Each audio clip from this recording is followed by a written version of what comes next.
Good morning students, स्वागत है आप सभी का एक बार फिर से ऑनलाइन क्लासेस में।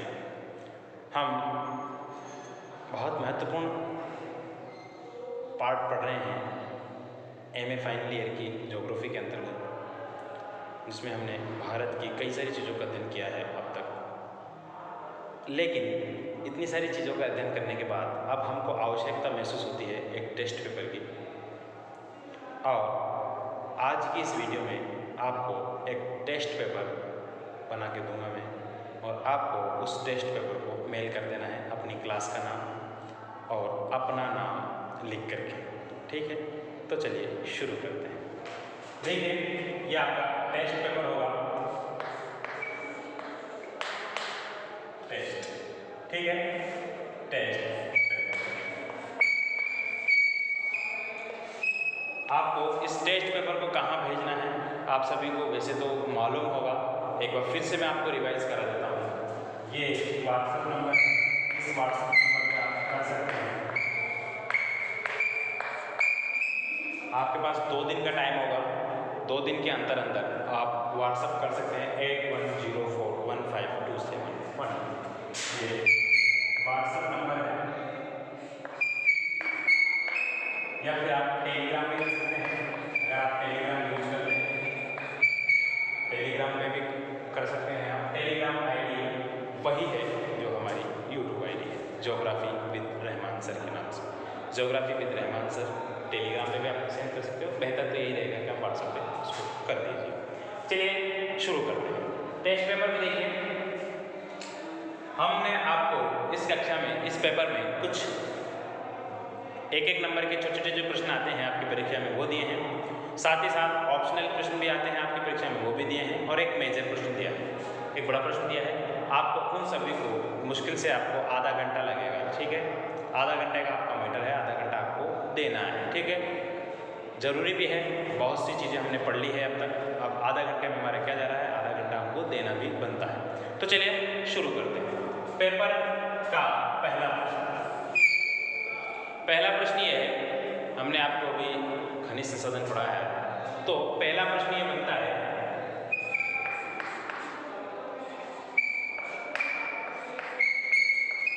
गेहूं की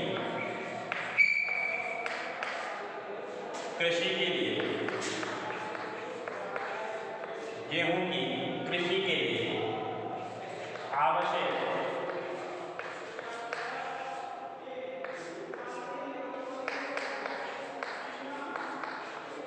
तापमान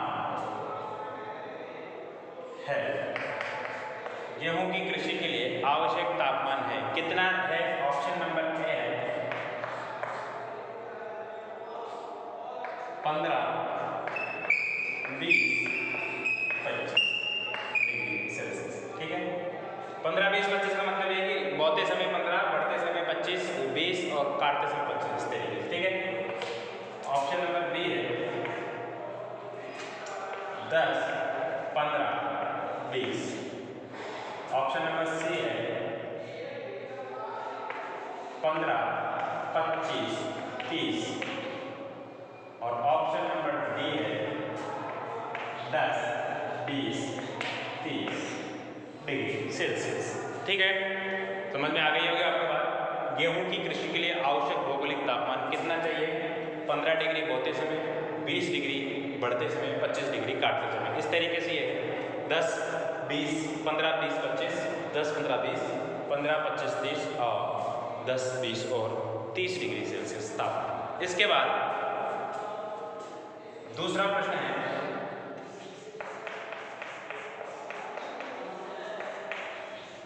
सर्वाधिक चावल उत्पादित किया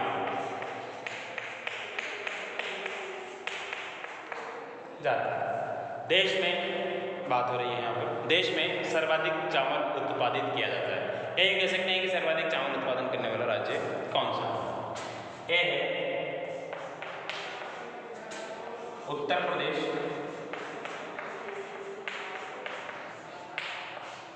बी है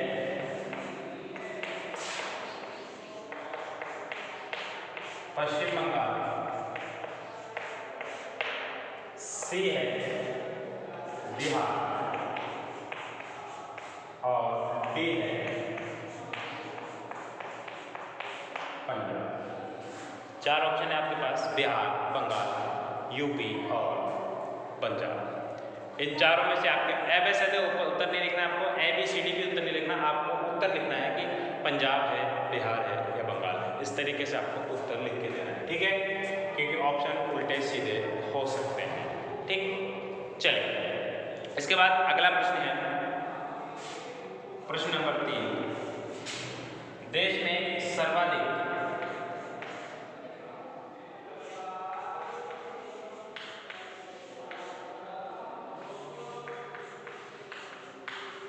अभ्रक का उत्पादन करने वाला राज्य, देश में सर्वाधिक अभ्रक का उत्पादन करने वाला राज्य कौन सा राज्य है भारत का जो सबसे ज्यादा अभ्रक का उत्पादन करता है भारत में? उसका आपको जवाब देना है। ऑप्शन नंबर ए है झारखंड, ऑप्शन नंबर बी है कर्नाटक,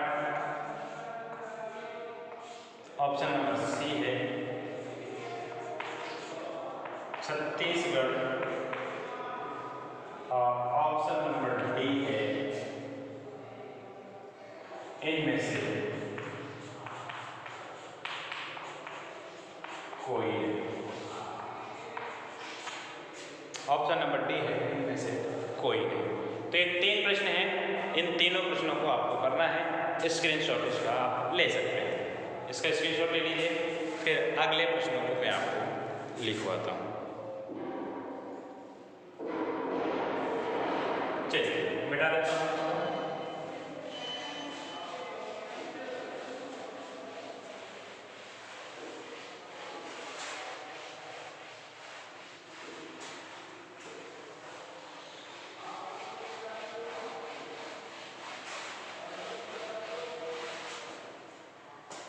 चलिए इसके बाद क्वेश्चन नंबर 4, भारत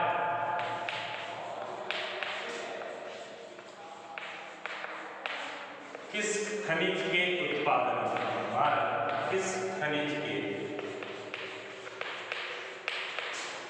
उत्पादन में शीर्ष स्थान रखता है?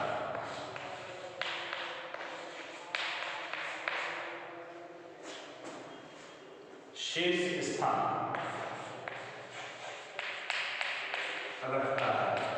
कौन से खनिज के उत्पादन में भारत का विश्व में पहला स्थान है?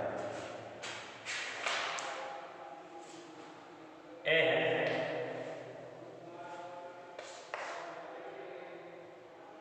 कोयला, बी है यूरेनियम,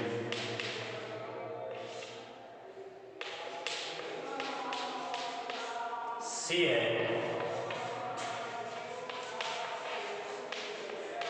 थोरियम और डी है मैंगनीज। इनमें से आपको जवाब लिखना है, ठीक है। इसके बाद अगला प्रश्न है जो आखिरी प्रश्न है इस सेशन का, ऑप्शनल टाइप के जो क्वेश्चन है इनमें आखिरी प्रश्न है वो प्रश्न है कि भारत जो है, ये हो गया आपका कृषि। हाँ, अगला प्रश्न है कृषि वर्ष की अवधि है। कृषि वर्ष कब से कब तक रहता है? कृषि वर्ष की अवधि क्या है? ऑप्शन नंबर ए है 1 अप्रैल से 30 मार्च। ऑप्शन नंबर बी है 1 जुलाई से 30 फरवरी। ऑप्शन नंबर सी है 1 दिसंबर से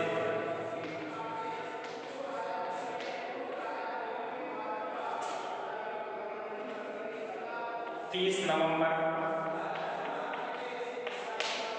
और ऑप्शन नंबर डी है 1 जुलाई से 30 जून।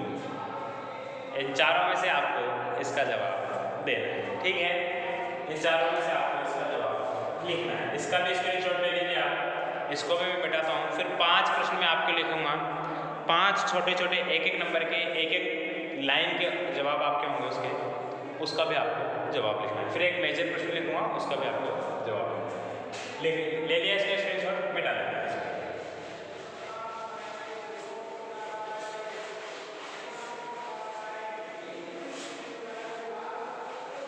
चलिए, अब अगले 5 प्रश्न हैं छोटे छोटे, उनको भी हम लिख लेते हैं, देख लेते हैं वो प्रश्न क्या है। ठीक है, प्रश्न नंबर 1 लिखिए आप।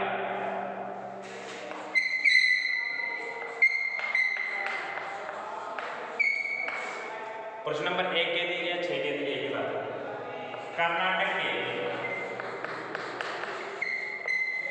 लौह अयस्क उत्पादन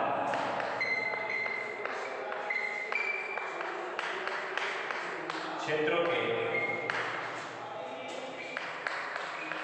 नाम, कोई 4, ठीक है, 4 क्षेत्रों के नाम लिखने, 4 जिलों के नाम लिखने आपको कर्नाटक के, जो लौह अयस्क उत्पादित करते हैं।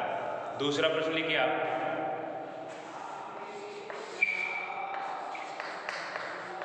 भारत की कोई 5 तेल शोधन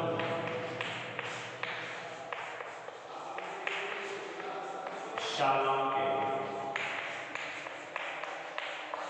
नाम, तेल शोधनशालाओं को, भारत की कोई 5 तेल शोधनशालाओं को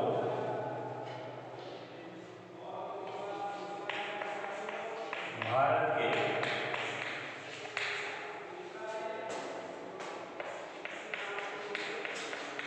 मानचित्र में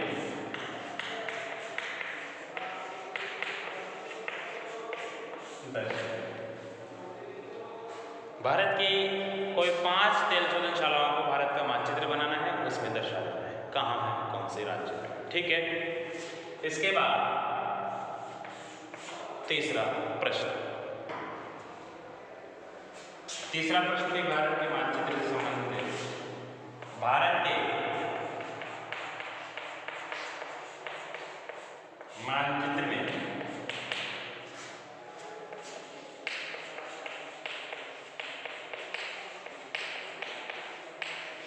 कोयला उत्पादन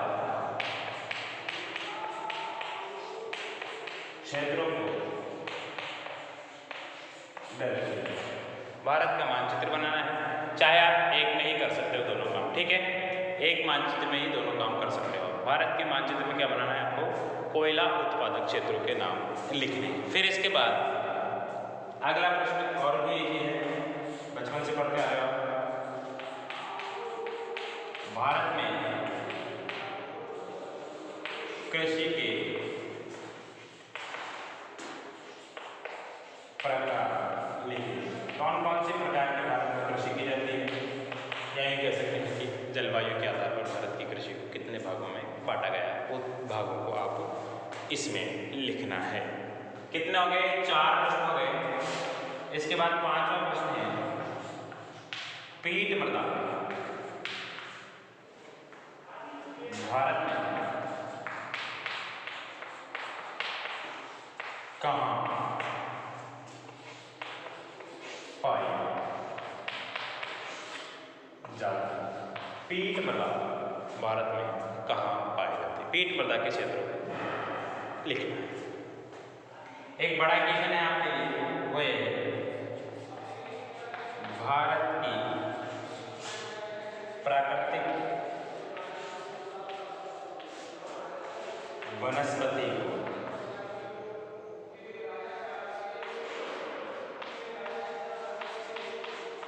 मानचित्र की सहायता से